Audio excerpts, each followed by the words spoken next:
आर्य भारत में बाहर से आए हैं। एक सांसद ने कहा था कि आर्य बाहर से आए हैं। सवाल यह उठता है कि इस बात में कितना सत्य है। भारत में इतिहास शोध करने वालों को आज तक ये पता क्यों नहीं चला कि आर्य भारत में कब आए।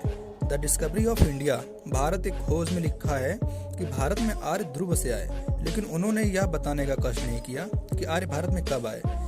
जिस देश का नाम ही आर्यवर्त हो, उस देश में आर्य बाहर से आए और इस बात का कुछ बुद्धिजीवियों द्वारा समर्थन करना कितनी बड़ी बौद्धिक दरिद्रता का प्रतीक है।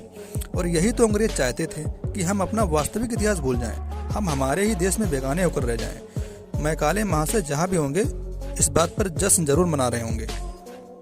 अब बात करते हैं डीएनए की। डीएनए विशेषज्ञों ने भी यह माना है कि पूरे विश्व के लोगों के डीएनए इकट्ठे किए जाएं तो सिर्फ वो 7 या 8 प्रकार के ही होंगे, इससे अधिक नहीं, क्योंकि हमारी प्राचीन धारणा है कि सप्त ऋषियों से मानवों के परिवारों के हम वंशज हैं और गोत्र प्रणाली इस धारणा को सिद्ध करती है।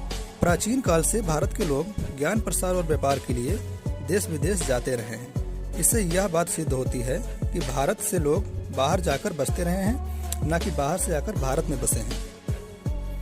जैन, बुद्ध, हिंदू ग्रंथों के मुताबिक आर्य कोई जाति नहीं विशेषण था।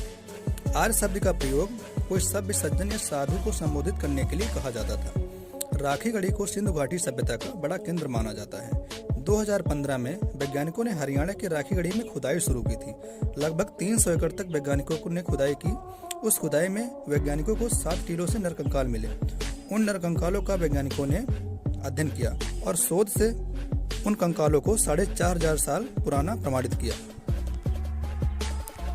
पुणे के डॉक्टर बसंत शिंदे और उनकी टीम ने 3 साल तक रिसर्च की और रिसर्च के बाद डीएनए निकाला गया। कंकालों के डीएनए में प्राचीन आर्यंस के कोई सबूत नहीं मिले। वैज्ञानिकों के मुताबिक प्राचीन आर्यंस बाहर से नहीं बल्कि भारत के मूल निवासी थे और राखीगढ़ी से मिले कंकाल में आर्यन जीन के कोई निशान नहीं मिले।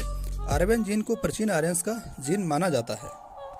अंग्रेजों ने आर्यंस इन्वेंशन नाम की थ्योरी लागू की थी और उसमें बताया था या लिखा था जो जाटों में, गुर्जर में, यादव, ठाकुर, ब्राह्मण, लोहार, चमार, कुम्हार, महार, ये जितनी जातियां हैं, इनमें जो सांवले या गोरे रंग के या सामान्यता जैसे लोग होते हैं, ये लोग आर्यंस के वंशज हैं और आर्य इस देश में बाहर से आए थे और आर्यों ने यहाँ पर आक्रमण किया और मूल निवासियों को भगा दिया और उनकी लड़कियों से शादी की और उनसे गोरे बच्चे हुए, जो बच्चे पूर्णतः विदेशी हैं, और जो काले लोग रह गए वो पूर्णतः भारत के मूल निवासी हैं।